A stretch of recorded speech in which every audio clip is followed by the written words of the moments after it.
हम 5 दोस्त थे। एडवेंचर का जुनून हम सबको जोड़ता था। अमेज़न रेन फॉरेस्ट अपनी खूबसूरती और जंगलीपन के वादे के साथ हमें बहुत समय से बुला रहा था।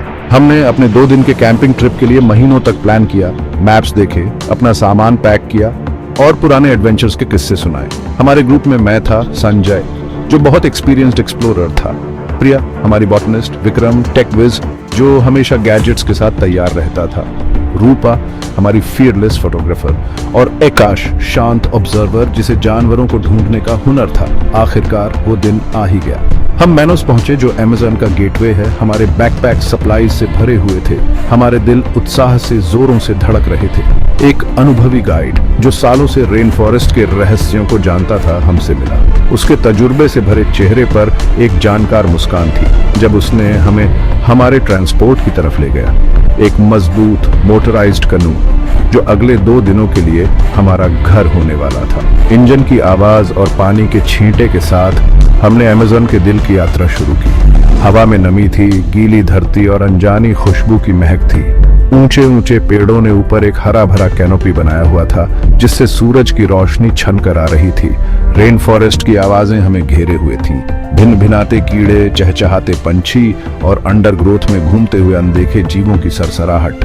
हम एक ऐसी दुनिया में प्रवेश कर रहे थे जो किसी और जैसी नहीं थी। एक ऐसी जगह जहां प्रकृति का राज था। जैसे जैसे हम आगे बढ़े, नदी संकरी होती गई, पेड़ पौधे करीब आते गए। हम लताओं से ढके प्राचीन पेड़ों के पास से गुजरे। उनकी जड़ें पानी की ओर उंगलियों की तरह फैली हुई थीं। रंग बिरंगे तोते हमारे ऊपर से उड़ रहे थे, उनकी आवाजें सन्नाटे में गूंज रही थीं। बंदर शाखाओं से चिल्ला रहे थे, उनकी नजरें हमारी हर हरकत पर थीं। अमेज़न जाग रहा था और हम उसकी दिनचर्या के भागीदार थे। पहला दिन एक सपने की तरह बीता। मौसम हमारे उत्साह को दर्शा रहा था। सूरज चमक रहा था, हमारे आसपास एक गर्म चमक बिखेर रहा था। हमने अपने चारों ओर जीवन के जटिल नृत्य को देखा, छोटे छोटे कीड़ों से लेकर ऊपर उड़ते हुए एक भव्य हार्पी ईगल की उड़ान तक। प्रिया ने हमें विदेशी पौधों के बारे में बताया, उनके औषधीय गुणों और पारंपरिक उपयोगों के बारे में अपने ज्ञान को साझा किया। विक्रम जो हमेशा टेक एंथुसियास्ट रहता है ने अपने ड्रोन का उपयोग विशाल पन्ना विस्तार के लुभावने हवाई दृश्य कैप्चर करने के लिए किया। जैसे जैसे शाम हुई, हमें कैंप लगाने के लिए एक उपयुक्त जगह मिली। हमने मिलकर अपने तंबू गाड़े। एकता का एहसास हवा में तैर रहा था। आकाश अपनी तेज नजरों से लकड़ी इकट्ठा कर रहा था, जबकि रूपा ने चकमक पत्थर और स्टील का उपयोग करके कुशलता से आग लगाई। हमने कहानियां और हंसी साझा की क्योंकि हमने खुली लौ पर अपना खाना पकाया। टिमटिमाती आग की रोशनी हमारे चेहरों पर नाचती हुई छाया डाल रही थी। रेन फॉरेस्ट की सिम्फनी हमारे चारों ओर जारी रही, एक सुकून देने वाली लोरी के रूप में। जब हम सोने के लिए चले गए, प्रकृति के ऑर्केस्ट्रा की आवाजों से मदहोश। हालांकि दूसरा दिन हवा में बदलाव के साथ शुरू हुआ। आसमान जो कभी चमकीला नीला था, धूसर रंग में बदल गया था। रेन फॉरेस्ट पर एक भारी सन्नाटा छा गया। हवा उम्मीद से भरी हुई थी। हमारा गाइड, उसका अनुभवी चेहरा चिंता से सिकुड़ा हुआ, हमारी आशंकाओं की पुष्टि करता था। एक तूफान आ रहा था। हवा तेज हो गई, पत्तों को उन्माद में फेंक दिया। बारिश की पहली बूंदें गिरी, भारी और आग्रही, जल्दी ही मूसलाधार बारिश में बदल गईं। हम अपने तंबू के जर्जर आश्रय में पीछे हट गए। हमारी हंसी की जगह एक तनावपूर्ण सन्नाटा छा गया। तूफान उग्र हो गया। हवा पेड़ों से चिल्लाती हुई बह रही थी। बारिश हमारे नाजुक कैनवास आश्रयों पर बेरहमी से गिर रही थी। हमारे तंबू के सीम से पानी रिसने लगा, जिससे हमारे तंबू का फर्श एक गंदे पूल में बदल गया। हम ठंडे, गीले और चिंतित होकर एक साथ दुबके हुए थे, सोच रहे थे कि क्या यह तूफान कभी खत्म होगा। तीसरा भाग, प्रकृति का गुरु। जैसे ही यह शुरू हुआ था, तूफान कम होने लगा। हवा थम गई, बारिश धीरे धीरे कम होकर बूंदाबांदी में बदल गई।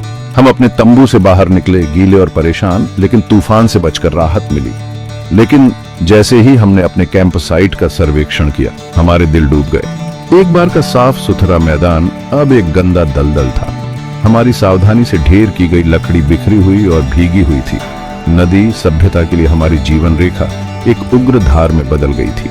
हम एक पल के लिए वहां खड़े रहे, प्रकृति के प्रकोप की विशाल शक्ति से अभिभूत। रेन फॉरेस्ट जो कुछ घंटे पहले तक इतना स्वागत करने वाला लग रहा था, अब एक फॉर्मिडेबल विरोधी जैसा लग रहा था। हमारे आगमन के बाद पहली बार मन में एक शंका घर कर गई, क्या हम अपनी सीमा से बाहर थे?